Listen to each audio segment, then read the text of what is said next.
இயேசு கிறிஸ்துவின் நாமத்தினால் உங்களுக்கு என் அன்பின் நல்வாழ்த்துக்கள். இந்த நாளில் இந்த வேளையில் கூட பார்க்கும் பொழுது ஒரு வசனத்தை நாம் தியானிக்கிறோம். அப்படி என்ன வசனம் சொல்லி பார்க்கும் பொழுது இன்றைக்கி நிறைய பேர் இன்றைக்கி மனம் திரும்பாமல் இன்றைக்கி வாழ்ந்து கொண்டிருக்கிறாங்க. என்ன தான் நம்ம போயிட்டு நற்செய்தி சொன்னாலும் இன்றைக்கி கேட்குற மனப்பாங்கு இல்லை. ஏன் ஆண்டவரை ஏற்றுக்கொண்ட பிள்ளைங்களே இன்றைக்கி போயிட்டு சொன்னால் மனம் திரும்புவதே இல்லை. மனம் பார்த்தாக்கா அவங்க வேறு விதமாக போகிறாங்க. அதனால் இங்கே வசனம் அழகாக சொல்லுது. அது மாத்திரம் இல்லை, ஒன்று சமீபமாக இருக்கிறது. என்ன சமீபமாக இருக்குது? இன்றைக்கி இந்த காலகட்டத்தில் பாவத்துக்கு சமீபமாக இருக்கிற ஜனங்க தான் இருக்கிறாங்க. அவங்க மனம் திரும்பாமல் பாவத்துக்கும் நரகத்துக்கும் சமீபமாக இருக்கிறது. ஆனால் மனம் திரும்பினா என்ன கிடைக்கும் அப்படி சொல்லி பார்க்கும் பொழுது மத்திய 3ஆம் அதிகாரம் 2வது வசனம், மனம் திரும்புங்கள், பரலோக ராஜ்யம் சமீபமாக இருக்கிறது. அல்லேலூயா. மனம் திரும்பினா தான் நம்ம பரலோகத்துக்கு போக முடியும். சீக்கிரத்தில் நம்ம மறுரூபமாக்கப்படும்.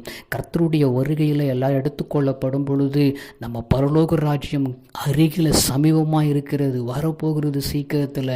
அந்த பரலோக ராஜ்யத்துக்கு நம்ம கடந்து போகணும்னாக்கா கர்த்தருடைய வார்த்தையை நம்ம கேட்கணும். மனம் திரும்பவர்களாய் மாறப்பட வேண்டும். மன கடினமுள்ளவர்களாய் இல்லை. இன்றைக்கி ரட்சிக்கப்பட்ட பிள்ளைங்களே மனம் திரும்பாமல் மனம் போன போக்கில் போய் கொண்டிருக்கிறாங்க. வாழ்க்கை என்ன என்பது தெரியாமல் வாழ்ந்து கொண்டிருக்கிறாங்க. அதனால் மனம் திரும்புங்கள். நீங்கள் பரலோக ராஜ்யத்துக்கு மனம் திரும்புங்க. இயேசு பக்கம் மனம் திரும்புங்க.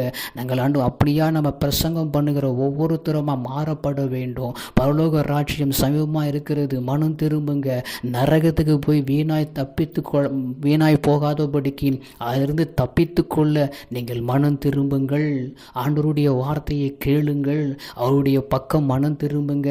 அவரோடு கூட நடங்க, அவரோடு கூட பேசுங்க. அனுதினமும் அவரோடு கூட பேசப்படும் பொழுது பரலோக ராஜ்யத்துக்கு நம்ம சமீபமானவர்களாய் மாற முடியும். கர்த்தர் தாமே இந்த வார்த்தையின்படி நடத்துவார். ஜெபம் பண்ணுவோம். எங்களை கிருபையாய் நேசிக்கிற எங்கள் அன்பின் நல்ல தகப்பனே, மனம் திரும்பாமல் எத்தனையோ பேர் இருந்து கொண்டிருக்கிறாங்க.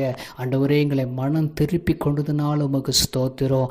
நாங்கள் திரும்பினது மாதிரி எல்லாரும் திரும்பட்டும் ஆண்டவரே. அந்த பரலோக ராஜ்யத்தில் ஆண்டவரை பங்கு பெறுகளாய் மாற்ற கிருபை செய்யுங்க.